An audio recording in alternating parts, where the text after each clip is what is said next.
tem vários tipos de classificação dos climas, né? Na nossa aula passada, nós pensamos sobre a dinâmica das massas de ar, né? Pensamos o que é massa de ar, quais são as suas características, pensamos, as massas de ar têm as características do lugar que ela nasce, né? Do lugar que ela se origina, né? E, portanto, a gente tem lá a massa de ar tropical, a massa de ar polar e a massa de ar equatorial. 3 tipos que se subdividem em continental e marítima, e isso dá as características da massa de ar. A gente falou sobre isso tudo. Só que agora a gente vai pensar o comportamento das massas de ar, né? Ou seja, como as massas de ar, né? Como as massas de ar formam ao longo dos anos, né? Ao longo dos 30 anos, o nosso clima. A nossa dinâmica climática, né? E aí, né, essas variações do clima, né, essa dinâmica climática tem tudo a ver com esse comportamento das massas de ar.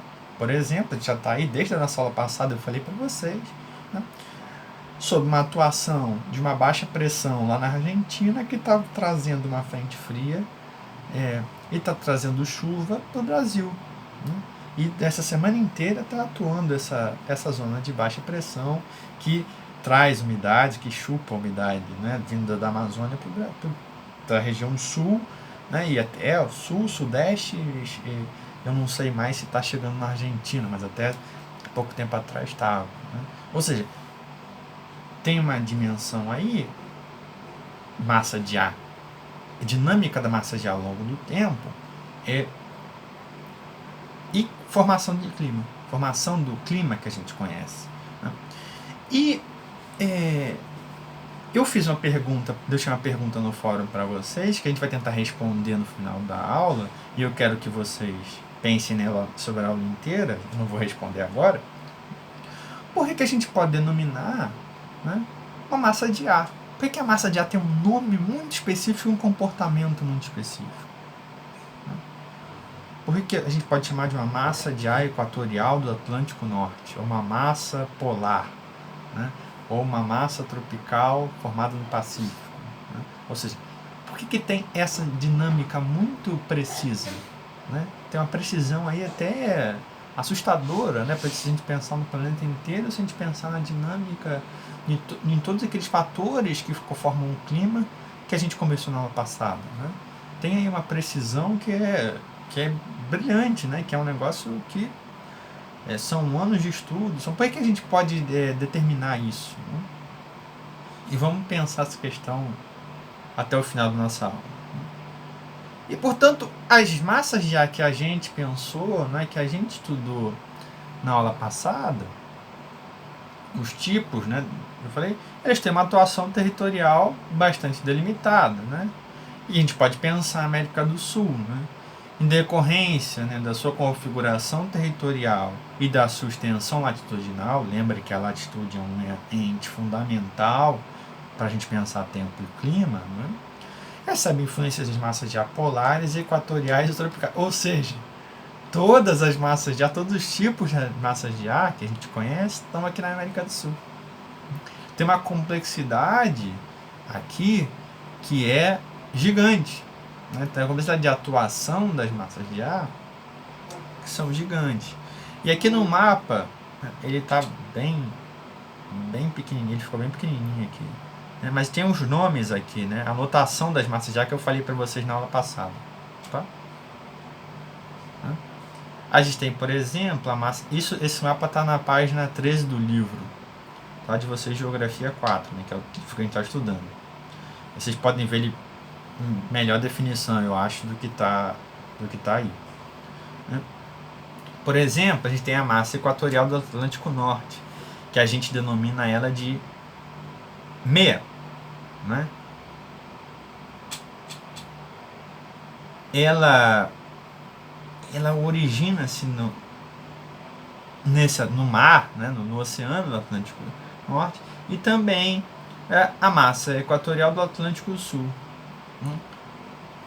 A gente tem a massa de ar equatorial, né? A massa de ar equatorial continental, ou seja, ela se forma no Equador né, no continente sul-americano, né, que é a famosa MEC. Essa massa de ar, ela é... Tem alguém chegando aqui na aula. Essa massa de ar é fundamental para o clima brasileiro. A gente tem a massa tropical atlântica, né, e aqui no mapa não está com a notação correta, né? Existe, na verdade, ela está correta, mas é muito mais comum a gente ver a notação assim, ó. Eu vou escrever aqui, né? Vou escrever a massa tropical atlântica, que a gente vai ver que atua muito forte, né, no Brasil. Essa é a massa de ar aqui, né? Essa atuação nessa massa de ar. A gente costuma fazer a anotação dela assim, ó, quando ela aparece nos mapas, quando ela aparece nos livros, sem dizer o nome dela, em questão, né, para responder questão. É mais ou menos assim, ó. Letra minúscula, massa, tropical, letra maiúscula, atlântica, letra minúscula de novo, MTA. Aqui no mapa está, por exemplo, tudo maiúsculo. Essas duas notações existem, só que essa aqui é muito mais comum, tá? Em todas elas, em todas, por exemplo,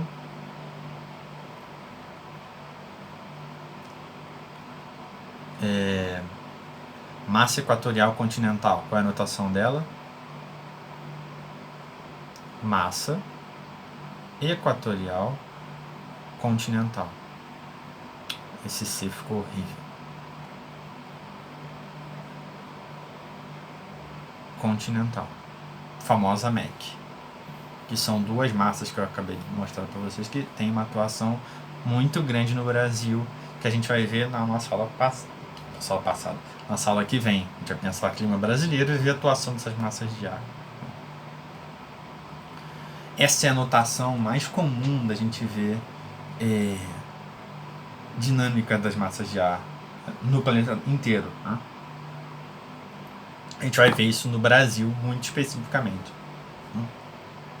A gente tem a massa de ar tropical continental, a gente tem a tropical atlântica e a tropical continental, que é esse verde escuro que está no mapa aí, né? Que se forma na Argentina e chega até o centro-oeste brasileiro, Bolívia, Paraguai. A gente tem a massa tropical pacífica, né? Que é esse amarelo clarinho, né, que está aqui. Essa massa, ela não chega no Brasil, por quê? Né? E aí a gente tem, por isso que a gente tem uma certa dinâmica climática no oeste latino-americano, uma certa dinâmica climática no leste, né? Então, o clima brasileiro é bastante específico, por exemplo, em relação ao Chile, em relação à Argentina, em relação ao Peru, né? Porque a gente tem aqui uma cadeia de montanhas cortando o continente latino-americano, que são os Andes. Isso impede, né, que a dinâmica da umidade, né, funcione, do Oceano Pacífico funcione em territórios do Paraguai, do Brasil. Né? Por quê? Porque a umidade não passa. Ocorre as chuvas orográficas, como a gente conversou na aula passada. Né? Quando a umidade passa por uma cadeia de montanhas, né, passa o vento, a umidade fica. Como eu disse para vocês lá nas nossas primeiras aulas, precipitação, chuva, umidade, né, é uma característica muito importante do clima. Por isso que na América do Sul a gente tem uma diversidade aí que está intimamente relacionada ao relevo. E a gente tem aqui no Brasil, na América do Sul de maneira geral, as massas polares. A massa polar aqui está em roxo, né? Vindo do extremo sul do globo, né? E que atua no nosso inverno aqui de maneira muito precisa. E tem uma atuação muito forte que a gente vai ver na aula passada. Né? Desculpa, na aula que vem, estou confundindo. Só para dar uma palhinha aqui do que a gente vai ver, né? no Brasil, nem todas essas massas de ar que eu mostrei para vocês funcionam, né? Exatamente porque a gente tem os Andes, exatamente porque a gente tem uma cadeia de montanhas específica, né? E a gente vai ver que essas massas já têm dinâmicas, né, no inverno e no verão muito presente, né? Aí tem massas de ar que atuam muito forte no verão, que são gigantes no verão, e que no inverno se encolhem. Né? E a gente vai entender por que exatamente, mas isso foi só uma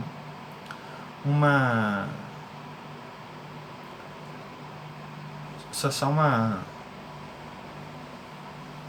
um pouquinho do que a gente vai ver na aula que vem, né? Portanto, o que a gente conversou aqui, né? As massas de ar têm uma relação com o clima muito importante, porque a atuação delas ao longo do tempo, ano a ano, dão as características, né? Dão as sequências de tempo que vai dar exatamente o clima, né? Que a gente vai poder determinar de forma bastante precisa que clima aquela região do planeta tem, né? Então, determinados pelos fatores e elementos climáticos, bem como a atuação das massas de ar, os climas do planeta apresentam alguma variação dependendo do lugar, das características do lugar onde eles atuam, né? Esses diferentes tipos, né? A gente vai ver isso, por que eu estou falando isso, né? E a gente vai ter que pensar um pouco na aula retrasada, né? Na aula sobre os elementos da dinâmica climática. E, portanto, né, como estudar clima é um negócio bastante complexo, como vocês estão vendo ao longo das nossas aulas aqui, né, e envolve várias variáveis, né, envolve as mais diferentes características da dinâmica do planeta, né, como eu falei para vocês na nossa primeira aula lá sobre o clima, eu falei para vocês, agora a gente já pode refletir como relevo, como a dinâmica hidrológica, como tudo isso entra na dinâmica climática, né? Portanto, olha as variáveis que a gente tem que pensar aqui, né? A gente estudou, tudo que a gente estudou esse ano, por exemplo, está aqui no debate sobre o clima. Né? E aí, desse debate dos geógrafos, da meteorologia, dos pensadores sobre o clima, do planeta, como de forma geral, existem duas classificações climáticas. Dois tipos de classificação que olham, né, para o clima, para os tipos de clima, de forma distinta. E a gente vai estudar, vai pensar que não é para gravar nem nada, né, porque elas são muito complexas, mas eu quero que vocês percebam como esses geógrafos, esses pensadores do clima, né, esses pensadores da meteorologia também, quais são as características que eles refletiram sobre o clima, para dizer, olha, nessa região do planeta aqui o clima é tal. Né? Quais são as variáveis que eles pegaram da geografia física, né, da dinâmica natural, para falar, olha, o clima aqui é esse. Ou seja, como eles pensaram, como eles produziram o pensamento. Essa aqui é a questão para a gente, mais do que saber toda a classificação climática do Köppen ou toda a classificação climática do Stalin, que são as duas que a gente vai ver aqui. Portanto, a primeira classificação, né, a classificação, a chamada classificação de Köppen. Né? O Köppen foi um climatologista, né, do final do século XIX, né, e ele utilizou ao mesmo tempo a precipitação e a temperatura para elaborar a classificação climática em nível mundial, ou seja, os sujeitos estão pensando no mundo. Né? Isso tem uma complexidade aí gigantesca. Né? O seu modelo envolve um conjunto de letras minúsculas e maiúsculas para identificar os grandes grupos e subgrupos climáticos e algumas variações periódicas. As letras A, B, C, D e E representam os grandes grupos climáticos do espaço mundial no aspecto latitudinal. Olha como a latitude, como eu falei para vocês, tem aí um pensamento, tem aí um papel importante nesse pensamento, né? Também estão representados os subgrupos, ou seja, na classificação de Köppen a gente tem grupos, grandes climas, grandes faixas climáticas na latitude do planeta Terra, e subgrupos, pequenas variações.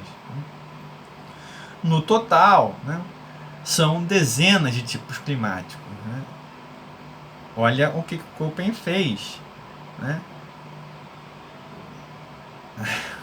Olha, está na página 16 do livro. Né? Toda a classificação do Köppen. Né? O que é o A, o B, o C, o D, o E? O A são os climas tropicais chuvosos. O B, climas secos. Né? O C, climas temperados chuvosos e moderadamente quentes. Né? Definições climáticas aí muito específicas. Né? O D, climas frios com neve e floresta. Né? O E, climas polares. E dentro desses climas tem várias subdivisões. Né? Vamos olhar aqui o A.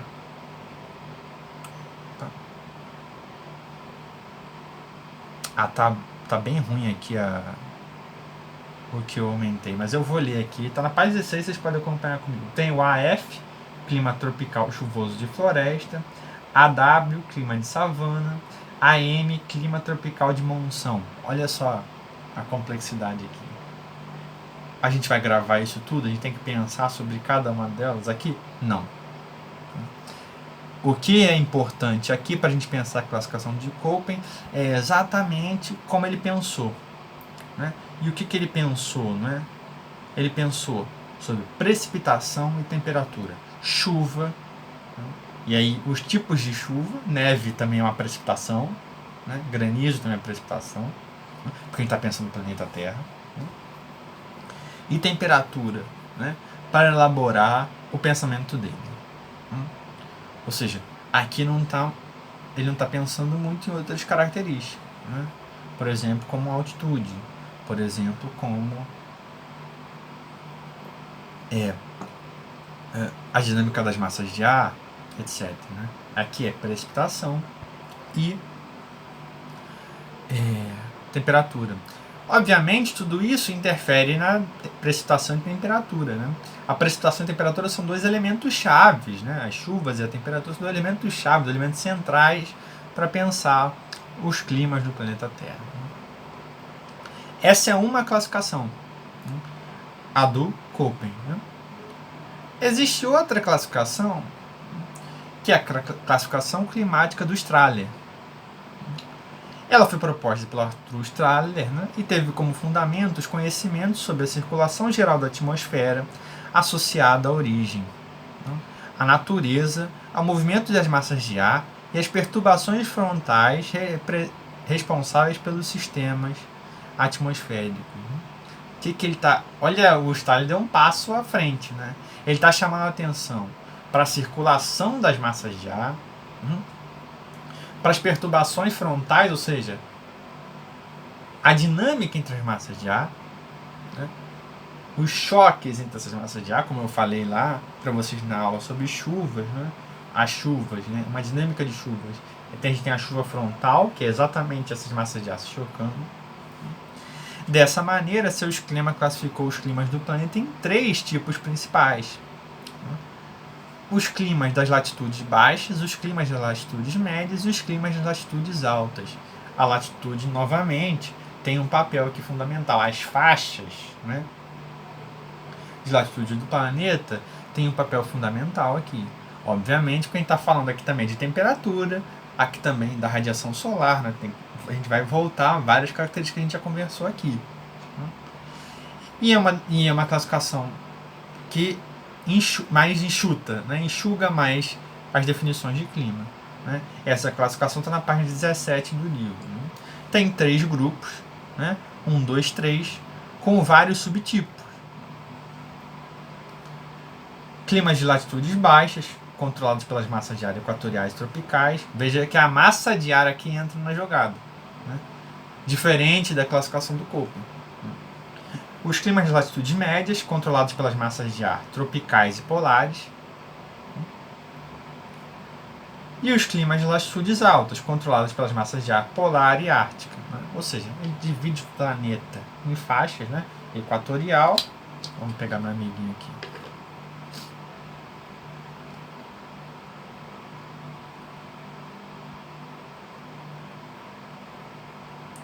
O Austrália pega aqui o planeta Terra e divide em grandes faixas. Né? A faixa equatorial, a faixa tropical, as duas faixas tropicais, o Trópico de Capricórnio e o Trópico de Câncer, e a faixa polar. Né? Os hemisférios aqui, dado que a latitude aqui é baixa, aqui é alta, aqui é baixa, aqui é alta. Né? De zero, latitude 0, a 90 graus, para norte e para o sul. Né? Ele divide isso aqui porque o que ele está chamando a atenção para isso? Ele está chamando a atenção para a temperatura, como um aspecto fundamental, porque o planeta Terra está inclinado, né? Ele recebe distintas radiações do Sol, ou seja, diferentes radiações de radiação do Sol. O Equador recebe mais radiação solar do que os polos, por isso a diferença de temperatura, e isso interfere no clima. Mas ele está dando um passo à frente. Né? Ele não está só interessado, né, na temperatura e na precipitação. Ele está interessado nas massas de ar que se formam aqui. Nas distintas massas de ar, na relação entre essas distintas massas de ar e nas relações com a natureza, com a dinâmica do relevo, com a dinâmica da natureza, das plantas também. Né? Ou seja, tem aqui uma complexidade que o Austrália coloca que é completamente diferente da do Copen. E os nomes que o Austrália nos apresenta, né, os subtipos que o Austrália nos apresenta, né, já são mais próximos da classificação climática que a gente tem hoje. Misturando um pouco essas duas classificações.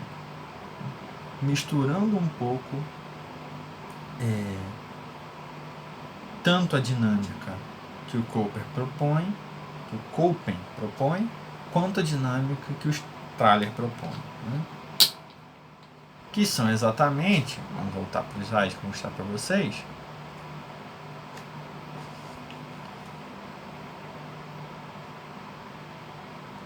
o nome, né, o tipo de clima que a gente conhece hoje. Né?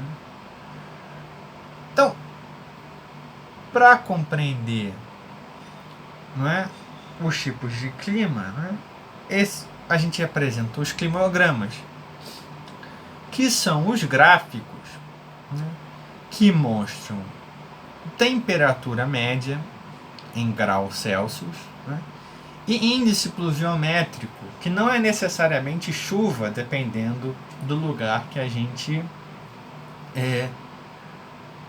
está estudando. Né? Pode ser neve, pode ser granizo, etc. Né? Portanto, a gente pega tudo isso que o Strahler e o Köppen pensaram e apresenta esse gráfico aqui para pensar essas médias de temperatura e pluviosidade. Lembra que eu falei para vocês que a definição de clima, né, é fundamental pensar ao longo de 30 anos temperatura e precipitação, pensando muito na classificação do Köppen, né? Pensando muito no debate que o Köppen faz. Entretanto, o Strahler nos dá vários elementos que a gente mistura tudo, né? Massa de ar, o comportamento das massas de ar e tudo mais. É isso que a gente vai fazer aqui agora. Vai começar a misturar essas duas definições, né? E a gente tem várias delimitações, várias denominações sobre o clima. Né? Para isso, a gente faz esse gráfico. Eu coloquei um vídeo para vocês na plataforma sobre a formação em linhas gerais do que é um climograma, a definição do climograma. O vídeo está aqui em cima da aula, é só vocês olharem. Né? Então, o que esse gráfico apresenta?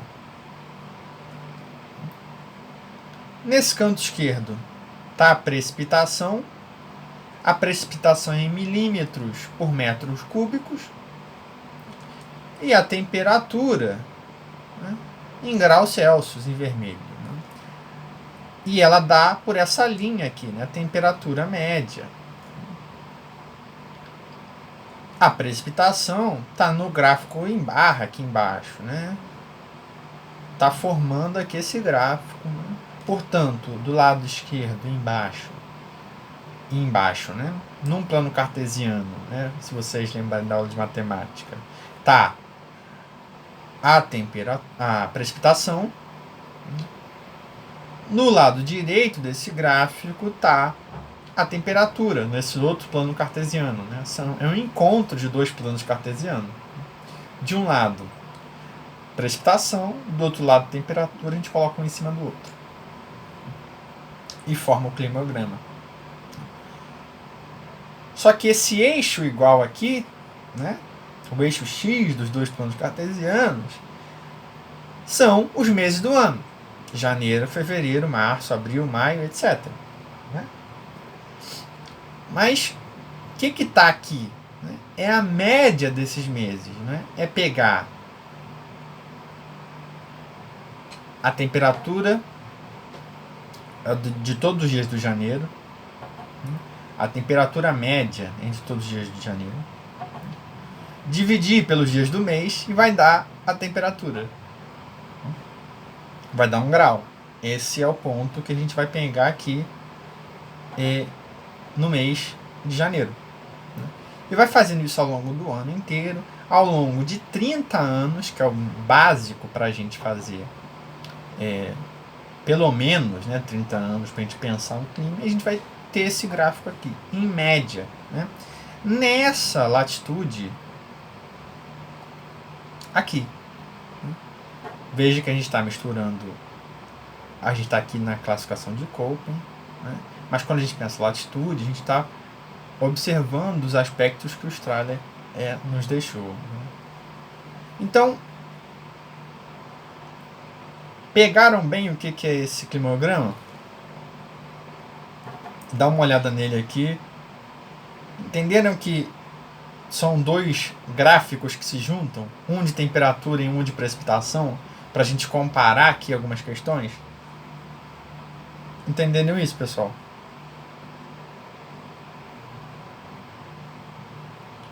Dúvidas aqui? Não.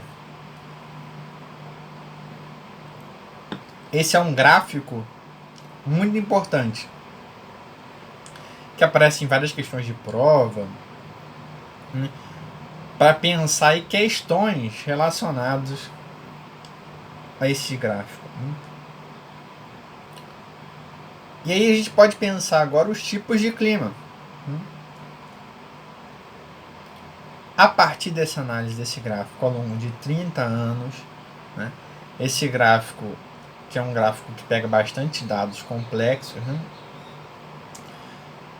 e o clima equatorial, né, caracterizado como clima quente e úmido, apresenta pequena amplitude térmica. Veja, a linha vermelha, né, ela não vai lá em cima e desce e sobe, ou seja, não tem muita diferença de temperatura. Ela mantém uma média aí, temperatura em torno de 25 e 30 graus. Ela tem uma amplitude térmica inferior a 4, ou seja, essa temperatura não varia de 4 graus para cima ou para baixo, ela está sempre ali, naquele desvio ali de 4 graus. As chuvas são do tipo convectivas, né, porque tem muita umidade e alta temperatura, como a gente conversou lá na aula passada sobre as chuvas convectivas. Né? Elas têm chuva o ano todo. Né? Olha como o índice pluviométrico se mantém alto, né? Se mantém em torno dos 200 milímetros aqui, né? O ano inteiro. Né? Olha como as médias aqui são altas. Né? E são bastante parecidas, né? Não tem um mês que chove pouquinho e um mês que chove muito, né? Ou seja, as características de quente e úmido, né, que estão no clima equatorial dão essa dinâmica climática. A gente tem outro clima que é muito importante para a gente, né? O tropical. E aí a gente tem o tropical árido, né? E o tropical úmido. Olha aí a diferença de umidade entre os dois, né? Ou seja, tem um mês aqui no inverno, né, que a temperatura no tropical seco, úmido e seco, né, que deixa, né, o inverno muito seco, né, e o verão é bastante úmido, chuvoso, né? E aqui tem uma característica bastante interessante nesse gráfico, né? Quando essa barriga do gráfico vermelho de temperatura está para baixo, né, a gente está falando, não é, do hemisfério sul do planeta Terra, né, que é onde o inverno, né, é no meio do ano e o verão é nas extremidades do gráfico, né, porque o verão no hemisfério sul, né, dezembro, janeiro, fevereiro e março, né, ou seja, está nas extremidades desse gráfico, então no início, no final do ano, no início do ano, e o inverno no meio. Portanto, a barriga da temperatura, né, vai ser sempre assim, vai ser sempre um gráfico. Se a gente fizer, se o gráfico é ao contrário, ele está no hemisfério norte, né? Esse lugar que você está estudando, essa cidade, pode ser um gráfico de uma cidade, de um estado, de um país, vai depender muito da região que a gente está estudando, né? Vai depender muito desse local de estudo que a gente tem.